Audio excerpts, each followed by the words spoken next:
नमस्कार। आप सभी का हमारे आवाज में भारत चैनल में स्वागत है और आज एक विशेष मुद्दे को लेकर के हम आप सभी के बीच डिबेट में उपस्थित हुए।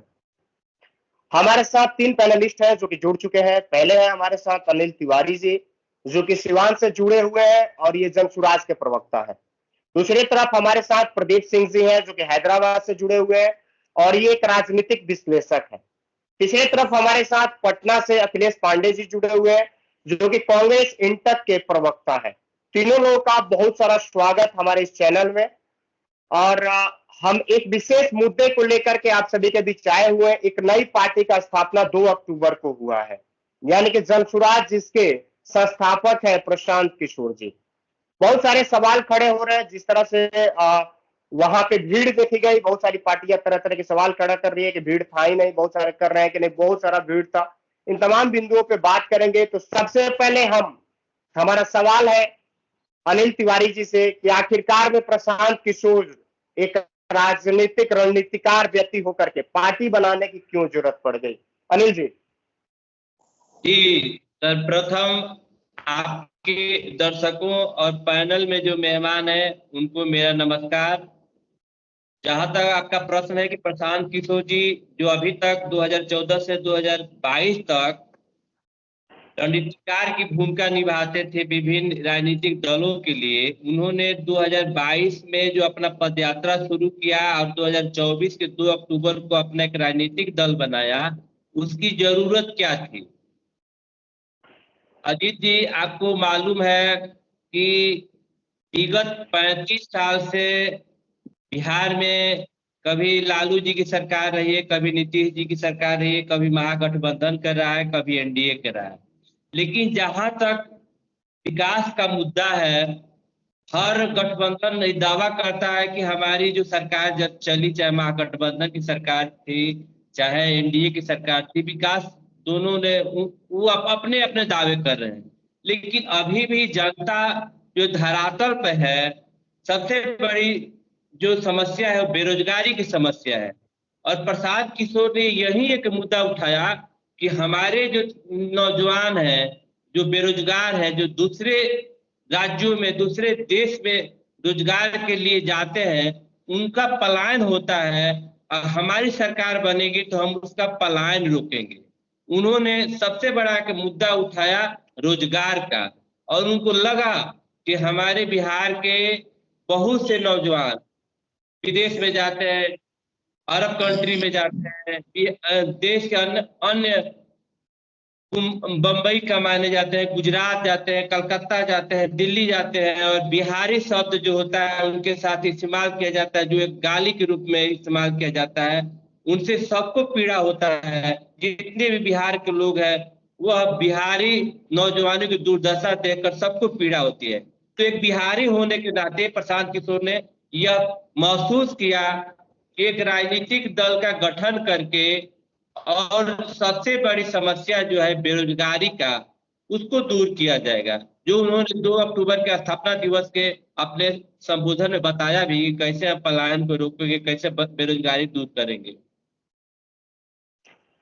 सवाल है अखिलेश जी से। अखिलेश जी आवाज सुन रहे हैं? म्यूट किए हुए हैं अखिलेश जी। बिल्कुल बिल्कुल।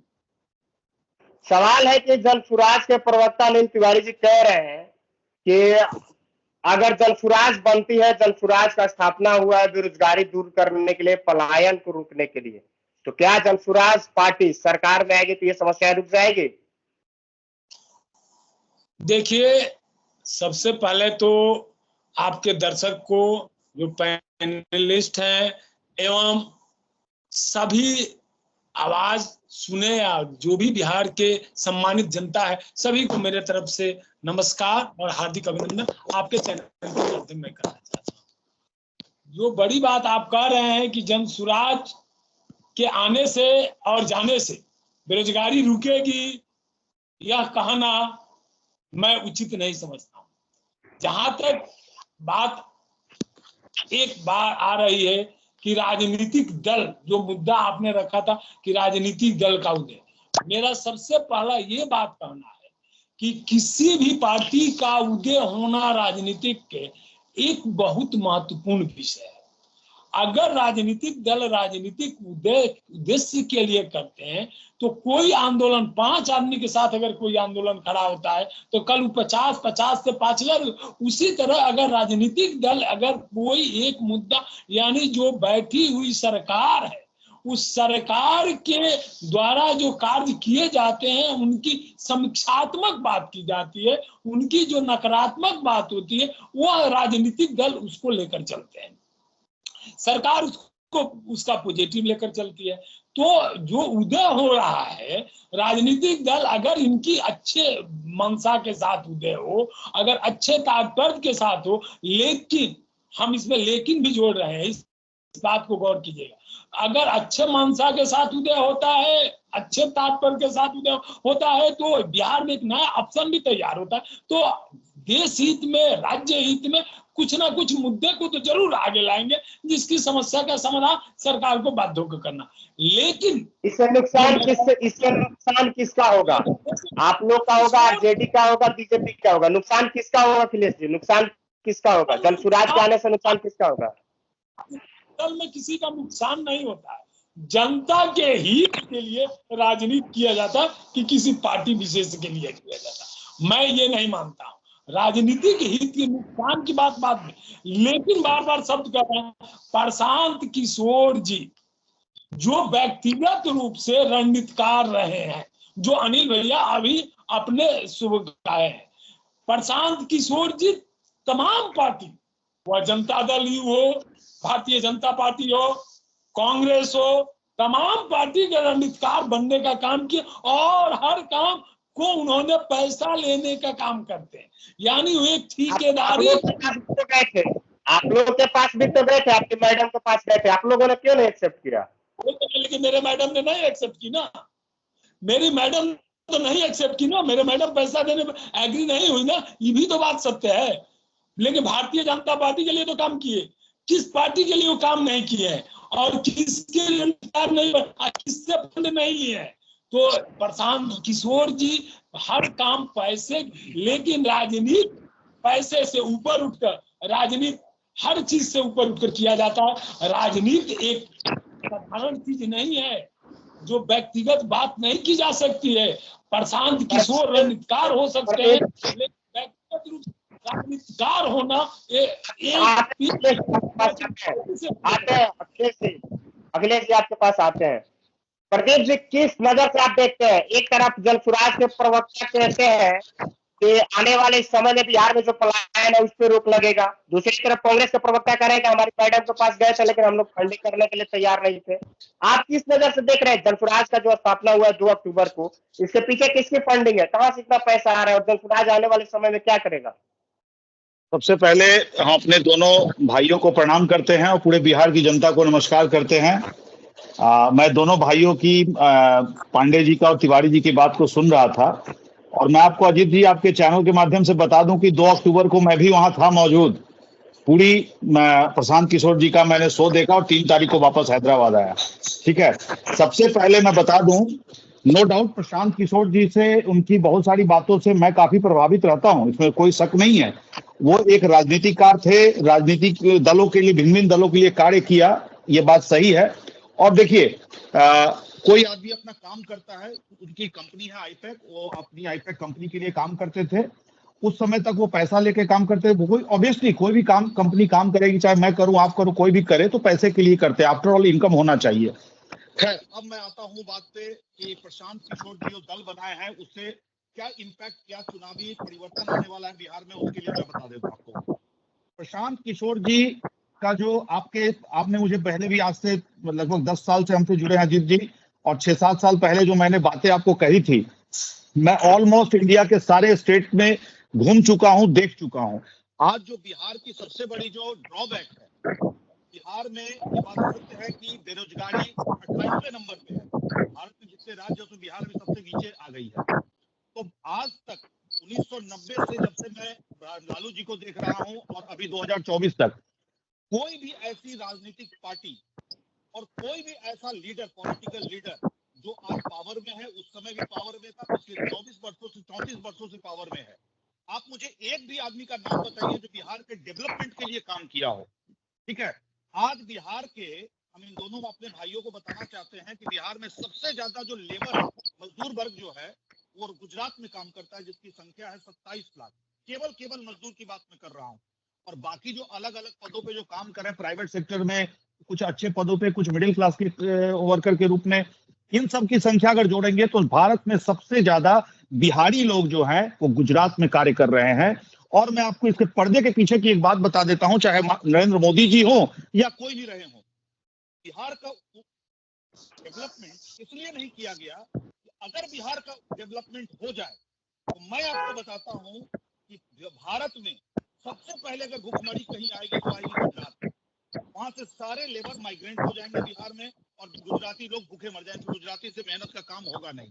उसी प्रकार से भारत के और भी राज्य हैं, जैसे महाराष्ट्र है, साउथ में है, सभी लोग। खैर, अब इस चीज को प्रशांत किशोर जी, चूंकि राजनीतिक बहुत बड़े राजनीतिककार हैं, चाणक्य उनको कहा जाता है आज के तारीख में, उन्होंने सही चीज को पकड़ा। उनका मुद्दा चाहे जो भी हो, लेकिन वो मुद्दा सही पकड़ा है। और यहां तक मैं बता दूं कि कहीं ना कहीं, चाहे वो जदयू हो, बीजेपी हो और कांग्रेस हो या अदर आरजेडी हो, इन सभी लोगों ने आज तक बिहार की जनता को के साथ ठगने का कार्य किया है, बिहार का तरक्की डेवलपमेंट का कार्य नहीं किया है। ये बहुत अफसोस के साथ मुझे कहना पड़ता है। मैं भी एक बिहारी हूं और मुझे बिहार से बहुत लगाव है, बिहार के लोगों से लगाव है। मैं चाहता हूं कि बिहार उन्नति करे। और ये जो प्रशांत किशोर जी जिस ट्रैक पे चल रहे हैं अभी, तो जहां तक मेरा मानना है कि आने वाले अगले वर्ष चुनाव में, विधानसभा का जो बिहार में चुनाव है, उसमें कोई शक नहीं है, उसमें RJD, Janata Dal United, BJP तीनों को क्षति पहुंचाएंगे, इसमें कोई शक नहीं है। और अब ये क्योंकि बिहार की राजनीति, अगर तीन पार्टी का आप तीन पार्टी की बात कर रहे हैं, तीन पार्टी को क्षति पहुंचाएंगे, तो क्या कांग्रेस को जनसुराज क्षति नहीं पहुंचा रहा है? नहीं, मैं वही बोल रहा हूँ, कांग्रेस को, राष्ट्रीय जनता दल को, जदयू को और बीजेपी, चारों पार्टियों को क्षति पहुंचाएंगे। ये क्यों पहुंचाएंगे मैं बता रहा हूँ। वैसे एक चीज आपको ये बता दूं, बिहार की राजनीति बाकी अन्य राज्यों की राजनीति से थोड़ी अलग पैटर्न है। बिहार में राजनीति और बिहार का उन्नति तभी संभव है जब बिहार की जनता कंसेस होगी, बिहार से जातिवाद खत्म हो जाए। लेकिन ये आपको लगता नहीं है दूर दूर तक कि बिहार से प्रशांत किशोर जी इतने अच्छे कार्य कर रहे हैं कि बिहार से जातिवाद को खत्म करें। प्रदीप जी आपके पास आते हैं। अनिल जी, एक सवाल है, जनसुराज ने पहले ही बॉल पे छक्का मारने का काम किया, क्योंकि एक दलित को पेश किया हुआ है, कार्यकारी अध्यक्ष बनाया हुआ है। तो क्या लगता है कि प्रशांत किशोर को नाम दिया जा रहा है, प्रशांत किशोर पांडे, चाहे आरजेडी हो, चाहे बीजेपी हो, जदयू की, हर दल की तरफ से यही नाम दिया जा रहा है, प्रशांत किशोर पांडे। तो प्रशांत किशोर पांडे एक दलित फेस को आगे किए हुए हैं, कार्यकारी अध्यक्ष बनाए हुए हैं, क्या वजह है? ऐसा है कि अभी जो राजनीतिक दल का जो ट्रेंड चल रहा है, तो बहुत से राजनीतिक दलों में भाई भतीजावाद और परिवारवाद है। अपने बेटे को राष्ट्रीय अध्यक्ष बना दीजिए, बेटी को बना दीजिए, भतीजा को बना दीजिए। लेकिन प्रशांत किशोर पांडे ने एक वंचित समाज के विद्वान व्यक्ति को राष्ट्रीय अध्यक्ष बनाकर समाज में एक मैसेज देने का काम किया। वो भी चाहते थे तो उनकी पत्नी थी, चाहे अपने बन जाते हैं, लेकिन जब उनकी राजनीति का एक धर्रा बदलने जा रहा है कि भाई हम भाई भतीजावाद, परिवारवाद, जातवाद से ऊपर उठेंगे, और जो वंचित समाज के लोग हैं और बहुत विद्वान आदमी है, मनोज भारती जी बहुत विद्वान आदमी है, IITN है, IFS रह चुके हुए हैं, तो उनको एक मौका देना चाहिए। वंचित समाज के राष्ट्रीय अध्यक्ष बनाकर उन्होंने संदेश देने का काम किया कि अभी जो राजनीतिक दल का जो ट्रेंड चल रहा है कि भाई भतीजावाद में, उन्होंने एक अलग धारा अपनाया जनसुराज के लिए, और यह एक अच्छा संदेश गया है, समाज में भी गया है, वंचित समाज में भी गया है, और बहुत से राजनीतिक दलों को सोचने पर मजबूर कर दिया है कि प्रशांत किशोर जी ने एक तीर से कई शिकार किए हैं। उन्होंने जो 2 अक्टूबर के दिन वेटनरी कॉलेज में जो अपना संबोधन किया, तो उन्होंने बेरोजगारी से लेकर और जो बिहार की अर्थव्यवस्था, उन्होंने हर वर्ग को कहा कि भाई बिहार में कोई बेरोजगार रहबे नहीं करेगा। अगर 10,000 12,000 का जॉब करना चाहता है तो वो भी हमारे पास उसका सिस्टम है। अगर कोई IITN है, BTech है, MBA है, BBA है, BCA है, MCA है, उसके लिए भी सिस्टम है। और जो व्यक्ति कुछ कर नहीं सकता है, बुजुर्ग है, उसके लिए 2,000 रुपया प्रति माह पेंशन है। मैंने कहने का मतलब कि संपूर्ण विकास की बात बिहार में उन्होंने किया कि कोई भी समाज, कोई भी जात, कोई भी वर्ग, कोई भी धर्म और कोई भी व्यक्ति किसी उम्र का हो, विकास से वंचित नहीं रहे। उनका कहने का मतलब यही था। एक सवाल है अनिल जी, एक सवाल है, आप कह रहे हैं कोई वंचित नहीं रहे, उसी आपके जनसभा और कार्यक्रम यानी कि पटना में जो 2 अक्टूबर को हुआ था, बहुत सारे लोग गए थे, काफी सोशल मीडिया पर चीजें देखी गई, कह रहे थे कि आए तो हम है पैसे लेकर के, बस सुविधा मिला हुआ है, लेकिन वोट तो हम लालू यादव को ही देंगे। नहीं, देखिए होता क्या है कि बहुत से लोग जो होते हैं, जैसे कि अभी बिहार में जातिवाद और धर्म चरम पर है। नहीं, आप लोग पैसे पे बुलाए थे, जो भीड़ आप लोग आज हल्ला किए हुए कि प्रशांत किशोर ने इतना भीड़ इकट्ठा, ये पैसे पे आई हुई भीड़ थी। सुनिए ना, अभी जो बिहार की राजनीति और कम से कम उत्तर प्रदेश की राजनीति धर्म और जात के आधार पर ही वोटिंग होता है। उसी मिथक को तो तोड़ने के लिए जनसुराज बनाया गया है और प्रशांत किशोर जी आए हैं मैदान में कि भाई जातवाद और धर्म से आप ऊपर उठिए, हिंदू मुस्लिम बैकवर्ड फॉरवर्ड पर कब तक वोट कीजिएगा? अपने बच्चों के लिए उनका जो संबोधन हुआ, आप प्रदीप जी सवाल शायद आप मेरा सुने नहीं। हमारा सवाल था कि जो भीड़ इकट्ठा हुई थी, आरजेडी वाले, जदयू वाले और यहाँ तक जो भी आपके विपक्षी दल है, तमाम लोग ये कह रहे हैं कि भीड़ पैसे पे बुलाई गई थी। भीड़ आपकी पैसे पे बुलाई गई थी या स्वेच्छा से आई थी? नहीं, पैसे नहीं, वैसा नहीं। हम लोग भी गए थे, हम लोग अपने साधन, सब लोग अपने साधन से, कोई स्वतः स्फूर्त भीड़ था, स्वतः स्फूर्त भीड़ था। प्रदीप जी उसके गवाह है, कोई भीड़ पैसे पर नहीं गया हुआ था। और ये तो मान ली कि विपक्षी का काम है, विपक्ष तो आरोप लगाया गया कि पैसे पे बुलाया गया भीड़ है, लेकिन हमने जहां तक महसूस किया कि वह स्वतः स्फूर्त भीड़ था। हमारे और आपके जैसे जो सामाजिक राजनीतिक कार्यकर्ता है, उनके आह्वान पर लोग गए थे। कोई 2 बस ले गया था, कोई 1 बस ले, कोई 4 को बोलेरो ले गया था, लेकिन सब कोई अपने साधन से स्वतः स्फूर्त होकर गया था। अपना खाना, अपना जाना, सब लोग अपने साधन से गए, कोई भीड़ पर पैसे के लिए। आते अनिल जी, आपको अखिलेश जी ये कह रहे हैं कि ये स्वतः भीड़ थी और लोग आवाहन पे गए थे, प्रशांत किशोर ने आह्वान किया हो तो लोग गए हुए थे। क्या मानते हैं आप इसको, क्या देखते हैं? ये पीछे पैसे पे बुलाई गई भीड़ है और इनके जनसुराज के आने से जो ये कह रहे हैं कि जो बेरोजगारी है दूर हो जाएगी, लोगों को रोजगार मिलेगा, 10,000 12,000, महिलाओं बुजुर्गों को 2,000 रुपए पेंशन मिलेगा, ये संभव है? आप लोग भी बड़ी जोर शोर से आपके अध्यक्ष, प्रदेश अध्यक्ष तैयारी में लगे हुए हैं। साहब, आप अनिल भैया जो कह रहे हैं, कहां तक हुआ तो दिल से जान रहे हैं।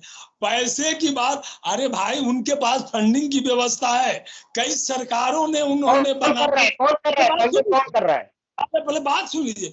पैसे की व्यवस्थाएं बहुत है, पैसा के प्रशांत किशोर जी के पास अभाव नहीं है, देश विदेश से फंडिंग आ रहा है, गाड़ी उनके नाम पर चल रहा है, सारी व्यवस्था हो रहा है, फंडिंग का अभाव नहीं है।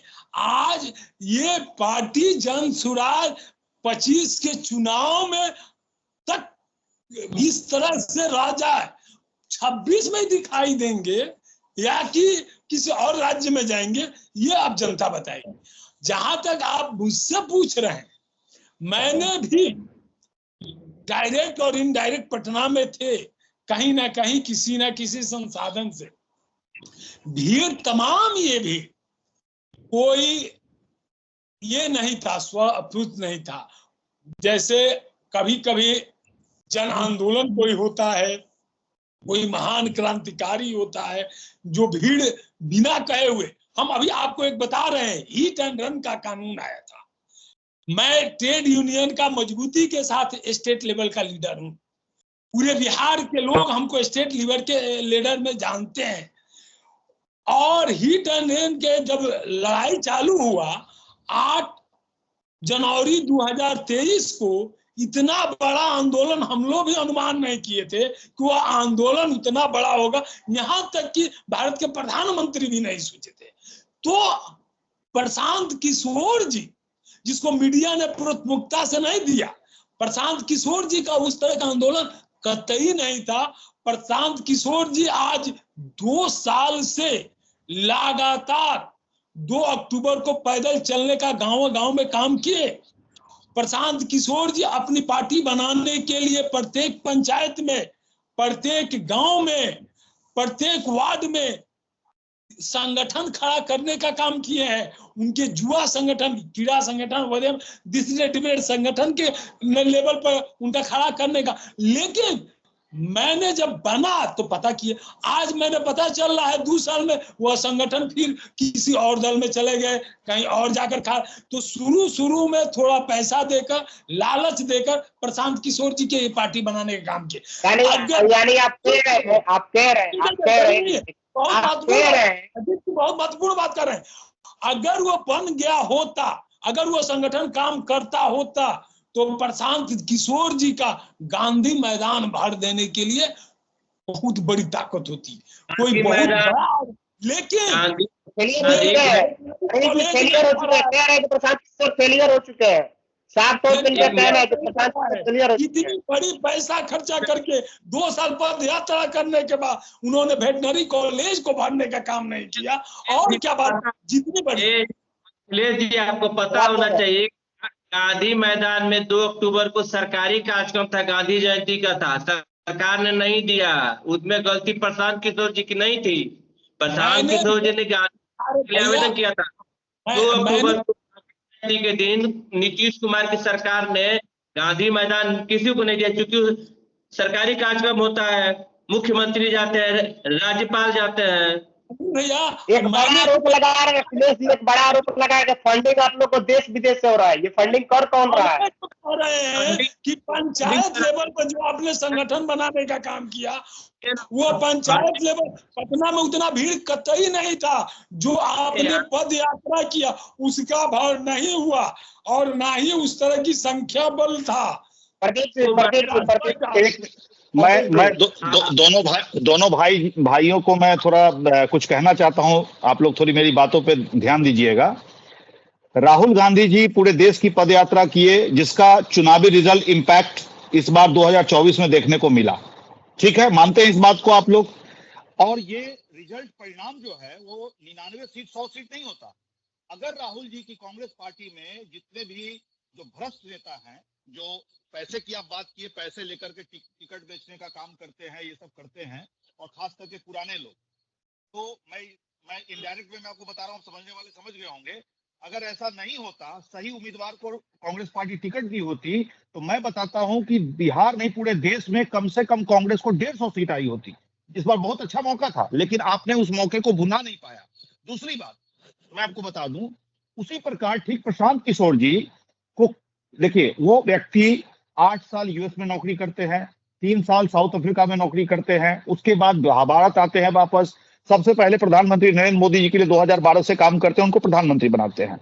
उस व्यक्ति का जो स्ट्राइक रेट है वो 100% है।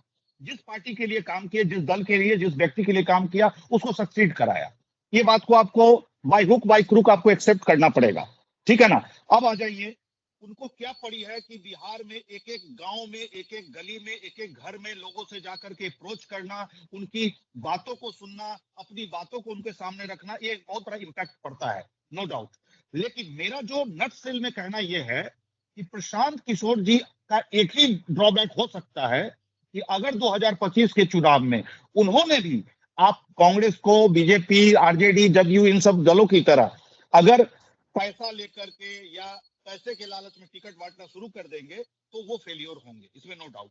अगर ऐसा वो नहीं करते हैं, अच्छे व्यक्ति विशेष को देख करके, साफ सुथरा छवि को देख करके, और अगर वो टिकट देते हैं, और तो मैं आपको बता दूं कि चारों दलों को, जो बिहार में 4 दल हैं, उसमें मुख्य रूप से आप कह सकते हैं आरजेडी, कांग्रेस और बीजेपी। जदयू को मैं थोड़ा भी बैकफुट पे इसलिए मैं पीछे मानता हूं कि जदयू की कहानी अब लगभग खत्म होने जा रही है। तो अगर ऐसा होता है तो मैं आपको बता दूं कि प्रशांत किशोर जी चारों दलों को बहुत भारी नुकसान पहुंचाएंगे। और एक चीज और बता दूं इस बीच में कि प्रशांत किशोर जी का ही बात था कि अगर नीतीश कुमार जी अगर फिर पलट गए और इंडिया गठबंधन में चले गए, प्रधानमंत्री का उनको पद ऑफर मिल गया, तो मैं आपको बता दूं तब कुछ और बातें हो सकती, मतलब तब कुछ रिजल्ट अलग हो जाएगा।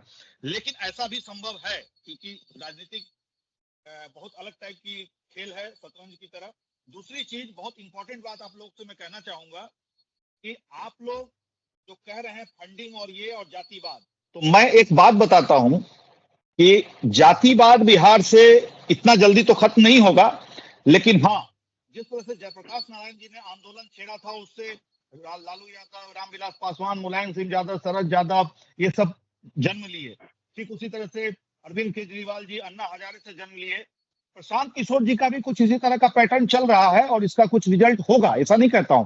ये मैं नहीं कहूंगा प्रशांत किशोर जी बिहार के अगले मुख्यमंत्री हो जाएंगे। एक मिनट, थोड़ा सा प्रदीप जी, मैं आपको बता देना चाहता हूं, अन्ना हजारे का आंदोलन, जेपी आंदोलन, तमाम आंदोलन एक दूसरी मुद्दा है, और उससे आंदोलित से जीते लालू यादव, जेपी आंदोलन से जीते, ये दूसरी। प्रशांत किशोर जी का यहाँ तीसरा मुद्दा है।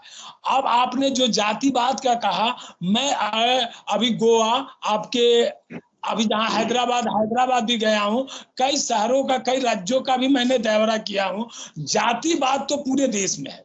नहीं, मैं आपको यहाँ पे रोकना चाहता हूँ। आपके यहाँ भी जातिवाद है, हैदराबाद भी जाति, लेकिन अभी एक मिनट, जो मैं बात लो, हमारे यहाँ जातिवाद थोड़ा खुल कर आता है और अन्य राज्यों में जातिवाद थोड़ा बैकिंग से करता है। अच्छा, चलिए, की बात तो हम मान रहे हैं, लेकिन अब जो महत्वपूर्ण बात कहने जा रहे हैं प्रशांत किशोर जी पर, प्रशांत किशोर जी पार्टी को क्षति नहीं किसी को पहुंचा सकते। प्रशांत किशोर जी के अभी जो होगा, अगर ईमानदारी पूर्वक अगर अपना टिकट की बंटवारा कर दे, जो आपने कहा मैंने मान भी लिया, अगर वो टिकट की बंटवारा कर देते हैं और उनकी हर ग्राम मोहल्ला सब एक्टिव भी काम करते हैं, तो भी अभी उनकी वोट प्रतिशत रामविलास पासवान की 6% भी ला देते हैं, तो वो अपने आप को एस्टेब्लिश पॉलिटिशियन हो जाएंगे। ये उनके लिए अपने आप को रखने के लिए और एस्टेब्लिशमेंट करने के लिए एक जगह है और एक प्लेटफॉर्म तैयार करने की कोशिश कर रहे हैं। अभी चुनाव हार जीत अखिलेश जी, अगर कल किस तरह से प्रशांत किशोर ने बराबर आपके 24 तक पर उठ गए हुए थे, पार्टी जिस तरह से एस्टेब्लिश कर लिए हैं, कल के समय में अगर पुनः चाहते हैं तो आप लोग उनको एक्सेप्ट करिएगा? देखिए, राजनीति में अभी क्या बोले 2 मिनट पहले प्रदीप जी कि नीतीश कुमार जी यहाँ आ सकते हैं महागठबंधन में, या कि वहां, ये संभावनाओं का खेल है। राजनीति में कौन कब कहाँ है, कल कौन कहाँ है, कल आप कहाँ है, ये कल की बात कोई नहीं कर सकता, न मैं कर सकता, और हम बड़े नहीं। अखिलेश जी, मैं एक चीज रोक करके आप लोगों को कहना क्षमा चाहूंगा, मैं रोक के बताना चाहता हूं। आपने जो बात कही ना कि जातिवाद की, जो बिहार छोड़ के, सबसे पहले मैं आपको बता दूं कि मैं हैदराबाद से नहीं हूं, मैं बिहार से हूं। अजीत जी को मालूम है 2019 में लोकसभा चुनाव भी मुजफ्फरपुर से लड़ा हूं और मैं समाज सेवी व्यक्ति हूं। तो मैं आपको बता दूं कि मैं बिहार में ज्यादातर रहता हूं। हैदराबाद में चूंकि लगाव है, मेरा मतलब कि हैदराबाद में मकान है।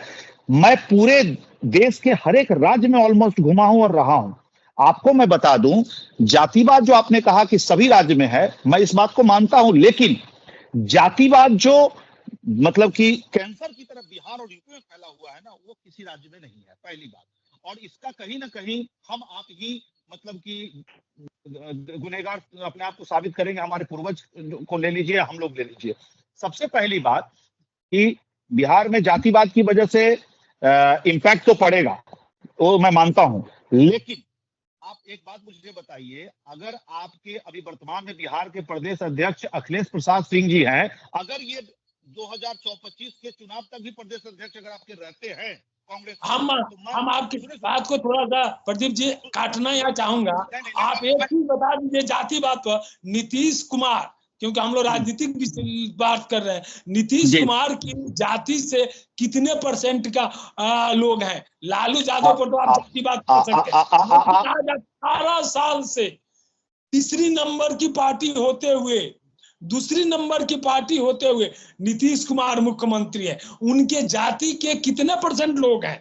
फिर भी आज बिहार के 18 साल से सत्ता पर काबिज है। मेरी बात अभी सुन लीजिए, एक बात। तो दूसरी बात, पूरे देश में जाति से ऊपर उठकर जाने वाले जयप्रकाश नारायण जी के नाम, पूरे देश में कर्पूरी ठाकुर जी जाति से ऊपर जाने वाले, पूरे देश में जगजीवन बाबू जाति से ऊपर जाने वाले, ये कैसे हम कितने नामों गिनाए। अभी आपने जो जाति बात देखिए, जितना हाँ, हमारे यहाँ जैसे ही जाति के जिस क्षेत्र में जाति लोग होते हैं या उस जाति का वोट मिल जाता है या नेता, उसको जो कार्यकर्ता होते हैं वो इतना उग्र होते हैं कि उसको हरवाने का काम करते हैं। मैं देखिए ऊपर हो जाते हैं। अखिलेश जी, मैं क्लियर करता हूं, सुनिए। आपने जो कहा नीतीश कुमार जी के बारे में, उनकी जाति का परसेंटेज कितना है, बिल्कुल आप सही बोले हैं, लेकिन सबसे पहले आपको ये भी देखना चाहिए पर्दे के पीछे का खेल। नीतीश कुमार जी बहुत ही सातिर किस्म के पॉलिटिकल लीडर हैं। वो जब देखते हैं जिधर का पलड़ा भारी होता है उधर वो चले जाते हैं। उनको इसीलिए उनको नाम रखा गया पलटू चाचा। इसको आप मत बोलिए। आज बिहार में पिछले 2014 से लेकर 2024 तक खास करके जो सवर्ण जाति के लोग हैं, ब्राह्मण, भूमिहार, राजपूत और लाला, ये चार जो है इनका कहीं भी कोई पूछ नहीं है। थोड़ा बहुत कह सकते हैं कि राजपूत लोगों का पूछ है बीजेपी में, बाकी इन लोगों का किसी का नहीं है उतना वर्चस्व। फिर भी ये सब लोग क्या करते हैं, क्योंकि ऑप्शन नहीं है तो भाई मोदी को हम देख के वोट दे रहे हैं। जो मैं बता रहा हूँ राजनीति का जो अभी जो ट्रेंड चला हुआ है, लेकिन इसमें लगभग आप कह सकते हैं 50% का गिरावट आया है 2024 के चुनाव में। हाँ, कांग्रेस इसमें कहीं ना कहीं विफल रही है, क्योंकि अपने आप को सही से करेक्टिव लोगों के हाथ में चाबी नहीं दिया, जिस वजह से ये सारी चीजें हुई। अब आपको बता दूं मैं कि आपने जो कहा, आपको आपके नॉलेज के लिए मैं बता रहा हूं, आप तो मुझसे बड़े भी होंगे, आपको ये नॉलेज काफी होगी। सुनिए, बिहार जो है आज 28वें नंबर पे, ठीक है। बिहार के लड़कों में, बिहार के युवाओं में, बिहार के बुजुर्गों में, बिहार के यंग वर्ग में प्रतिभा की कोई कमी नहीं है, पहली बात आप जान लीजिए। और बिहारी से ज्यादा प्रतिभाशाली कोई देश में कोई राज्य ही नहीं है, मैं बोलता हूँ। क्योंकि मैं खुद जब डिफेंस में गया था तो मुझे बोला गया था एक बिहारी 100 बीमारी। मैंने इसका जवाब दिया, एक बिहारी 100 बीमारी नहीं, एक बिहारी 100 पे भारी, ठीक है। तो मेरा कहने का मतलब है कि फिर भी हम बिहार में यूनिटी नहीं है, जिसकी वजह से सारे लोग हमारी बजा करके जाते हैं। और आपको बता दूं कि बिहार इसलिए पिछड़ा है क्योंकि बिहार में जातिवाद तो है ही, और साथ ही साथ जातिवाद की वजह से वहां पे रोजगार की बहुत कमी है। हाँ, ये बात जरूर है, प्रशांत किशोर जी ने उसको रोजगार लाने की जो बात कहे, हमारे पांडे जी भी बोल रहे थे, मैं सुन रहा था।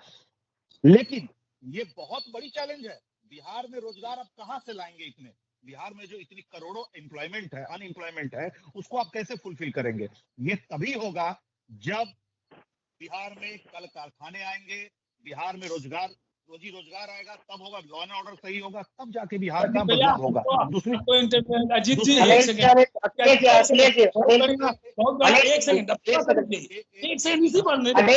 सवाल है, प्रशांत किशोर और आतिश जनसुराज, प्रशांत किशोर जी और आतिश जनसुराज जात को साधने में फेल होता रहे ना। अभी एक सेकंड, आपने एक बहुत बढ़िया बात कहा जिसका जवाब देना अत्यंत जरूरी है। देखिए, बेरोजगारी जो है, कल कारखाना 1990 के पहले कांग्रेस देश के आजादी के बाद जब दोनों टाइम भोजन का भाव था, कहीं ना कहीं हमारी पार्टी की कुछ कमियां होगी तभी दुर्दशा है। उस समय इस बिहार को अगर प्रशांत किशोर जी से उम्मीद किए थे जिस चीज को नहीं कहे, 1990 के बाद जो दशा है और 19 के पहले का एक इतिहास है। 1990 के पहले कोई ऐसा जिला नहीं है जहां कल कारखाने बिहार में नहीं थे। आपकी बात एक मिनट।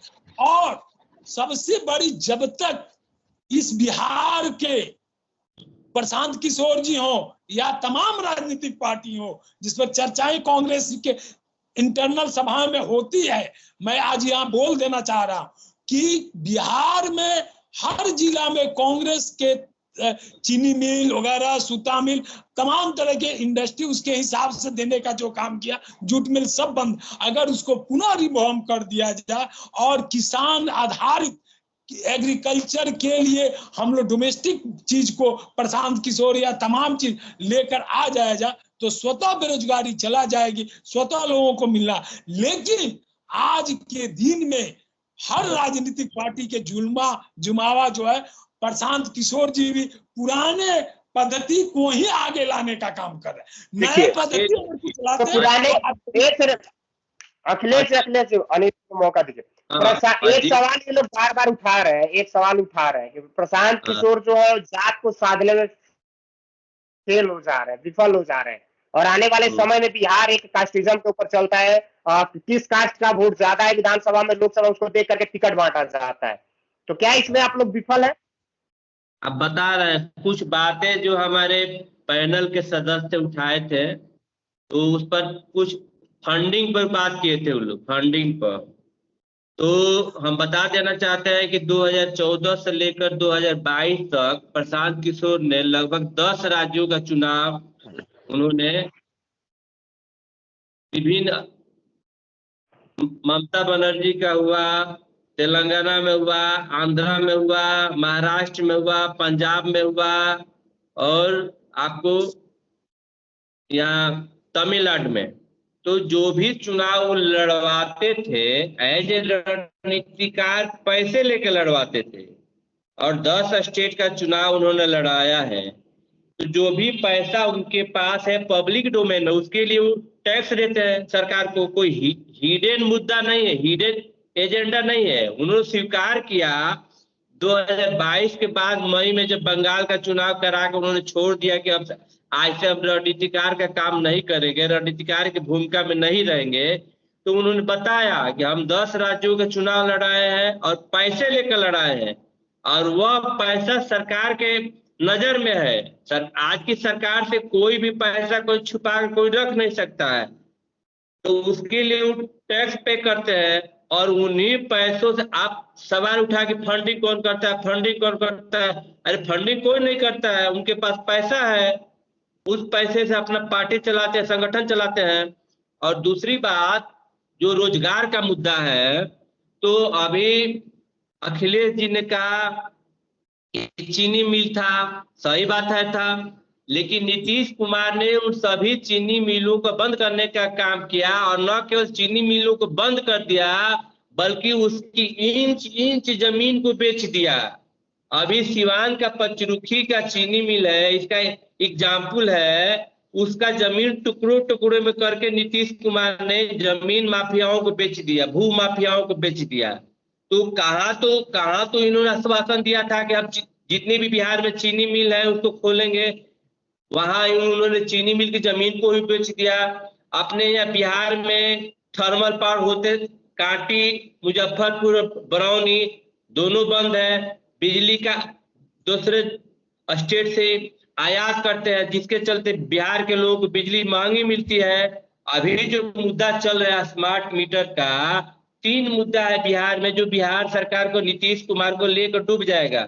स्मार्ट मीटर का है, सर्वे का है, और शराब का है।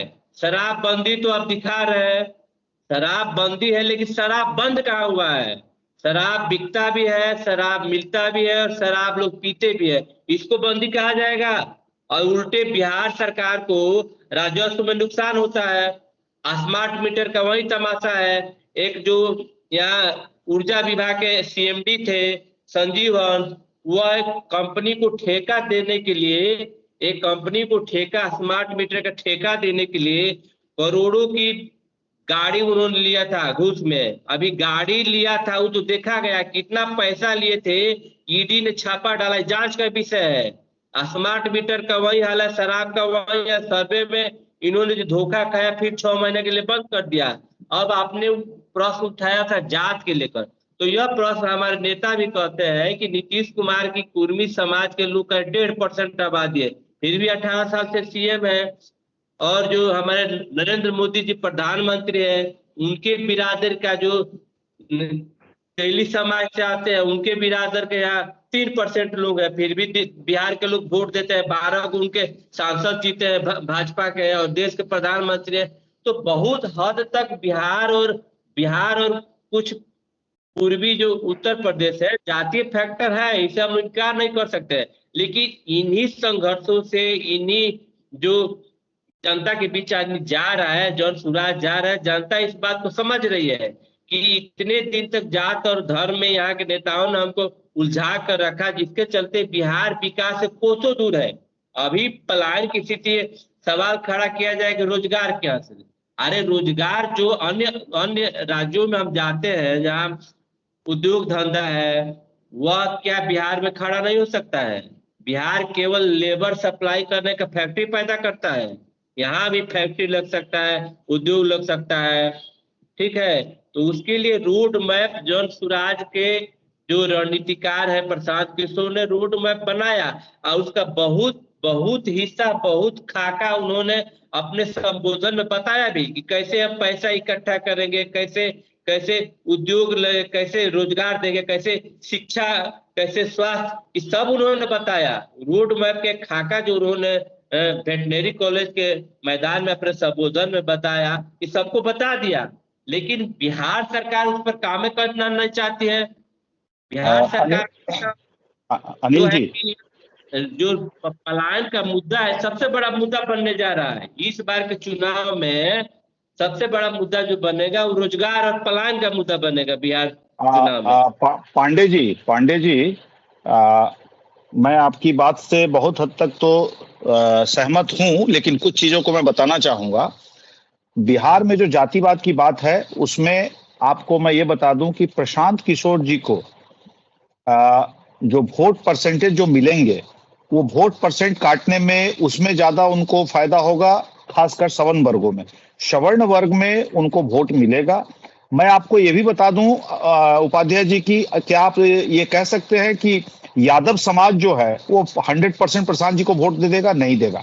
यादव समाज बहुत से बहुत 2-3% अगर प्रशांत किशोर जी को वोट दे दिया तो बहुत दे दिया, क्योंकि यादव समाज आज भी जो है वो लालू जी, तेजस्वी को ही अपना नेता मानती है। रही बात दूसरी कि मोदी जी और मोदी जी का जो सवर्ण कास्ट का जो वोट है वो काटने में प्रशांत किशोर जी बहुत हद तक अगर अच्छे से चले तो इसमें सक्सेस भी होंगे। रही बात जहां तक उनका जो थॉट है, उनका जो सोच है, वो बिहार के लिए, बिहार की जनता के लिए काफी अच्छी सोच है, इस पे वो सही जा रहे हैं। तो सुना आपने किस तरह से जो भी पैनलिस्ट यहाँ पे बैठे हुए थे, हर किसी ने अपने पार्टी, अपने पक्ष रखा, और साफ तौर पे एक चीजें डिबेट में निकल करके साफ तौर पे आती है कि आने वाले समय में जिस तरह से अनिल तिवारी जी ने अपने प्रशांत किशोर यानी कि जनसुराज का पक्ष रखा, और स्पष्ट रूप से उन्होंने ये चीजें कहा कि आने वाले समय में बिहार में जो पलायन है उस पर रोकथाम होगी, और जनसुराज जो है एक एक लोगों को रोजगार देने का काम करेंगे। काफी चीजों को उन्होंने गिनाया। दूसरी तरफ कांग्रेस के जो प्रवक्ता यानी अखिलेश पांडे जी, इन्होंने सीधे तौर पर ये चीजें कहा कि जिस तरह से जनसुराज फंडिंग के लिए कार्य करती है, इसके पूर्व में भी किया, हमारे पास फंडिंग के लिए आई हुई थी, लेकिन फंडिंग हमारी जो इनकी यानी कि मैडम है यानी सोनिया गांधी, इन्होंने फंडिंग करने से मना कर दिया। इसकी एवज में प्रशांत किशोर ने उसके बाद से अपनी पदयात्रा शुरू की और अपनी एक पार्टी खड़ा करी 2 अक्टूबर को, जिसको पटना के मैदान में वेटनरी कॉलेज में देखा गया कि किस तरह से वहां पे भीड़ इकट्ठा हुई थी। ये कहना जनसुराज के लोगों का है। दूसरी तरफ हमारे साथ दूसरी तरफ जुड़े हुए थे प्रदीप सिंह जी, जो कि जिन्होंने एक राजनीतिक विशेषज्ञ के रूप में सीधे तौर पे ये चीजें कहा कि किस तरह से जनसुराज जो है आने वाले समय में ये दिशा निर्देश तय करेगी, और इन्होंने किसी पार्टी और किसी पक्ष यानी कि सीधे तौर पे विपक्ष होकर के न पक्ष का न विपक्ष का एक समाज सेवा के तौर पे ये कार्य बीते कई वर्षों से करते आ रहे हैं। तो इन्होंने स्पष्ट रूप से कहा कि जिस तरह से बिहार में पलायन यानी कि फैक्ट्रियों को बना दिया, तो ये खैर अन्य अन्य राज्यों में जाते रहते हैं, तो इन्होंने अपना जो अनुभव है उसको भी शेयर किया। तो चलिए हमारे साथ आप सभी बने रहिए, और आप सभी जो भी पैनलिस्ट है, अभी फिलहाल आप देख रहे होंगे हमारे साथ अनिल तिवारी जी नहीं है, नेटवर्क इशू होने की वजह से वो नहीं आ पाए हैं। बाकी 2 हमारे पैनलिस्ट यानी कि अखिलेश पांडे जी और प्रदीप सिंह जी जो मौजूद है, आप तीनों का बहुत बहुत धन्यवाद हमारे चैनल में आने के लिए और समय देने के लिए। फिर एक नए चैनल, एक नए मुद्दे के साथ आप सभी के साथ, नए पैनलिस्ट के साथ जुड़ेंगे। फिलहाल के लिए थैंक यू सो मच आप सभी का।